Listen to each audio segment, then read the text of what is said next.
नमस्कार दोस्तों, stock market champion channel में आप सबका स्वागत है। तो दोस्तों, ऐसे काफी सारे लोग हैं जिन्होंने अल्काइल एमाइन कंपनी को अपने ऑल टाइम हाई पे खरीदा, लेकिन अभी उनके पोर्टफोलियो के अंदर उनको काफी ज्यादा मेजर लॉसेस देखने को मिल रहे। तो क्या आपने इस कंपनी को लॉस में बेच देना चाहिए या फिर इस कंपनी के अंदर और भी ज्यादा निवेश करके क्या ये आपको करोड़पति बना सकती है? दोस्तों, उन्हीं सारी कंप्लीट चीजों के ऊपर हम आज के इस वीडियो में पूरा प्रॉपर तरीके से पॉइंट टू पॉइंट डिस्कशन करने वाले हैं। एनओसी के साथ साथ देखेंगे कंपनी के फंडामेंटल्स कैसे, कंपनी के आने वाले टाइम के अंदर फ्यूचर ग्रोथ कैसे रहेगी, ये कंपनी असेंबली से बाहर कब आएगी एंड स्टॉक के अंदर आपको तेजी कब देखने को मिल सकती है। तो दोस्तों, बेसिकली अभी जितने भी शेयर होल्डर्स है अल्काइल एमाइन कंपनी के, तो उन सबके लिए आज का वीडियो काफी ज्यादा इंपॉर्टेंट रहने वाला है। तो दोस्तों, मेक श्योर आपने वीडियो एंड तक देखना बिल्कुल भी नहीं भूलना चाहिए।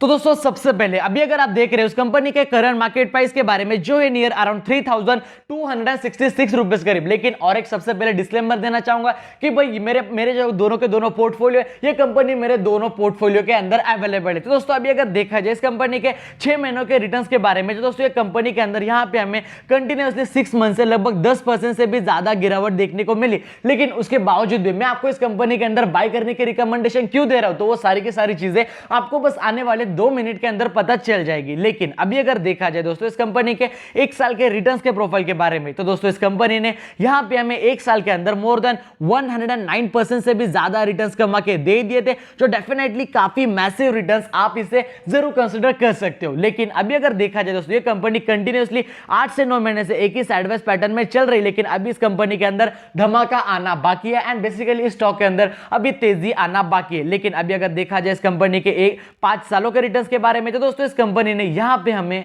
5 सालों के अंदर मोर देन 2400% से भी ज्यादा रिटर्न्स कमा के दे दिए थे, जो दोस्तों डेफिनेटली काफी ज्यादा मैसिव रिटर्न्स, आप इसे जरूर कंसीडर कर सकते हो। लेकिन अभी अगर देखा जाए इस कंपनी के मैक्सिमम रिटर्न्स के बारे में, तो दोस्तों इस कंपनी को यहाँ पे स्टॉक मार्केट में लिस्टेड होकर अभी आई गेस देखा जाए रफली 13-14 ईयर्स हो चुके हैं। इस कंपनी ने यहाँ पे हमें 13-14 सालों के अंदर रफली 15,000% से भी ज्यादा शानदार एंड दोस्तों काफी बढ़िया मल्टीबैगर रिटर्न्स यहाँ पे हमें अल्काइल एमाइन कंपनी ने कमा के दे दिए थे, जो काफी ज्यादा आउटस्टैंडिंग रिटर्न्स माने जाते हैं।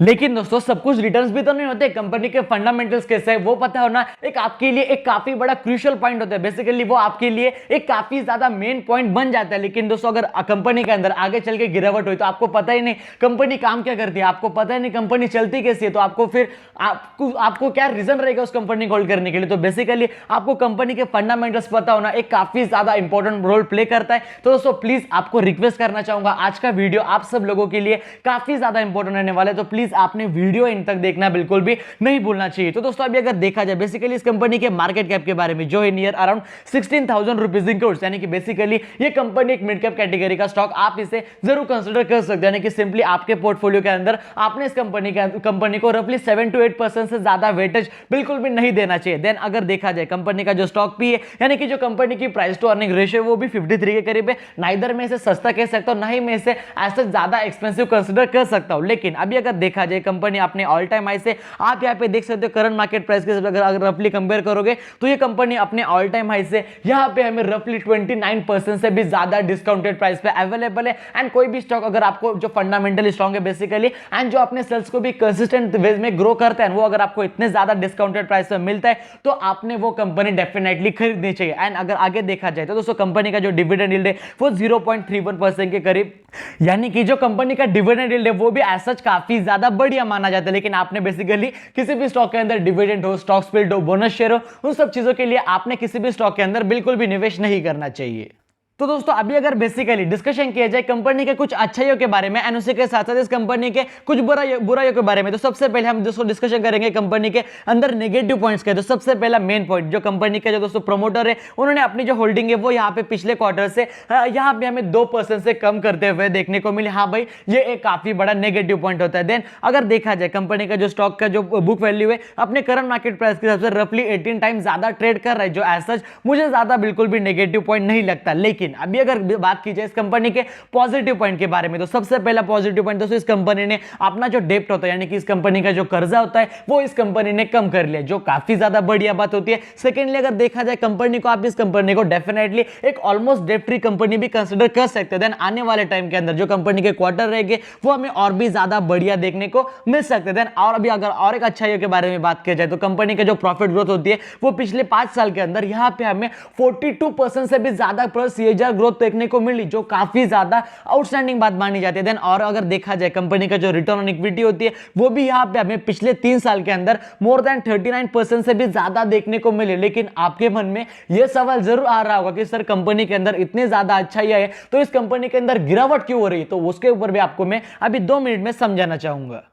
लेकिन वो समझने से पहले मैं आपको कंपनी के थोड़े से सेल्स दिखाना चाहूंगा। तो दोस्तों देखा जाए बेसिकली 2010 के अंदर जो कंपनी के सेल्स थे वो थे 210 करोड़, फिर वही इंक्रीज होकर 288 करोड़, 366, 400 करोड़, फिर उसका 476, 484, 501, 6 करोड़, 600 करोड़, 800 करोड़, 900 करोड़। दोस्तों वही अभी कंपनी के जो सेल्स है वो रफली यहाँ पे हमें 1447 रुपीज करोड़ तक जाते हुए देखने को मिले। लेकिन सर ये कंपनी अपने सेल्स को भी बढ़िया तरीके से ग्रो कर रही है, ये कंपनी अपने प्रॉफिट को भी अच्छी तरह से ग्रो कर रही है, कंपनी डेट फ्री भी है, कंपनी अपने कर्जे भी कम कर रही है। तो सर मेन बात बताइए कि कंपनी के अंदर गिरावट क्यों हो रही है। तो दोस्तों कंपनी के अंदर जो गिरावट होने के 2 मेन रीजन है। सबसे पहला मेन रीजन क्या है दोस्तों, वो इसका ये कंपनी एएसएम लिस्ट में अवेलेबल है। एएसएम लिस्ट क्या होती है, तो बेसिकली एडिशनल सर्विलेंस मेजर होता है, जहां पे ये कंपनी बेसिकली इस कंपनी के अंदर आप इंट्राडे बिल्कुल भी नहीं कर सकते। जो सेबी होती है वो स्टॉक के ऊपर काफी ज्यादा नजर रखती है कि भाई कंपनी के अंदर इतनी ज्यादा तेजी देखने को मिली पिछले 5-10 सालों के अंदर, तो कंपनी के अंदर कोई गड़बड़ तो नहीं है। तो दोस्तों वही सब सेबी मतलब उस कंपनी को रीचेक करते हैं। वन मोर थिंग क्या होता है,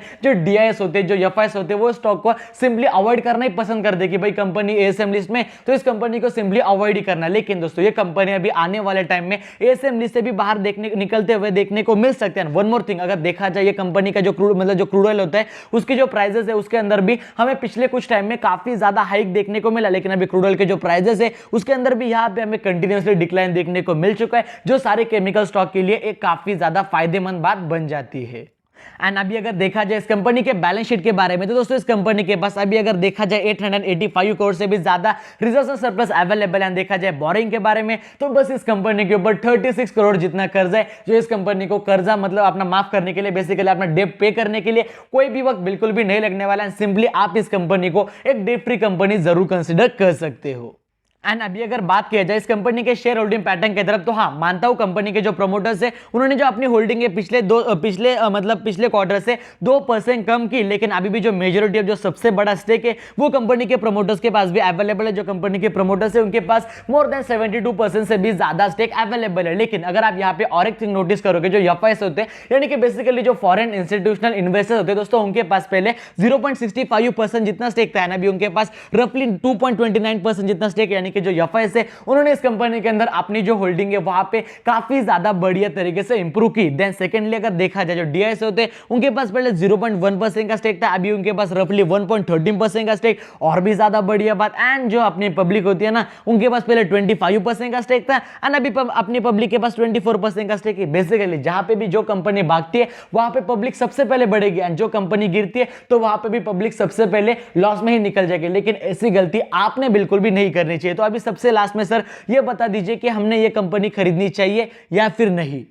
तो दोस्तों बेसिकली मैंने आपको कंपनी के फंडामेंटल्स के बारे में तो सारी चीजें समझा ही दी। तो दोस्तों अभी अगर देखा जाए जो न्यूज मतलब जो कंपनी के अंदर जो गिरावट है वो हमें टेम्पररी बेसिस पे देखने को मिलने वाली। कंपनी सबसे पहले मेन थिंग डिस्काउंटेड प्राइस पे काफी ज्यादा अवेलेबल है, कंपनी डेट फ्री भी है, अपने सेल्स को बढ़िया तरीके से ग्रो भी कर रही है। तो दोस्तों डेफिनेटली आप इस कंपनी को खरीद सकते हो। लेकिन एक बात याद रखना कि ये कंपनी दोस्तों एक मिड कैप कैटेगरी का स्टॉक है, जो स्टॉक मिड कैप कैटेगरी का स्टॉक है, तो वहां पे आपका नुकसान क्या है, तो इस कंपनी के अंदर जो वॉलिटिलिटी है वो आपको काफी ज्यादा देखने को मिल सकती है। तो उस वॉलिटिलिटी से आपने बिल्कुल भी नहीं डरना चाहिए, कंपनी को लॉन्ग टर्म के लिए होल्ड करना। ओवरऑल स्टॉक फंडामेंटली काफी ज्यादा स्ट्रांग है एंड ये कंपनी एएसएम लिस्ट के स्टेज 1 पे एंड आने वाले थोड़े टाइम के अंदर ये कंपनी एएसएम लिस्ट से बाहर भी आते हुए देखने को मिल सकती है। तो सारी चीजें मैंने आपको एकदम आसान से लैंग्वेज में समझा दिया। अगर ऑल टाइम हाई पे खरीदे तो अभी आप बेशक अपने जो करंट आपके जो स्टॉक प्राइस है आप उसे जरूर एवरेज भी अभी कर सकते हो। तो दोस्तों ओवरऑल सारी की सारी चीजें मैंने आपको एकदम आसान से लैंग्वेज में समझा दी एंड आप इस स्टॉक को बेशक खरीद सकते हो। लेकिन एक बात याद रखना 7 to 8% ज्यादा एलोकेशन आपने आपके पोर्टफोलियो के हिसाब से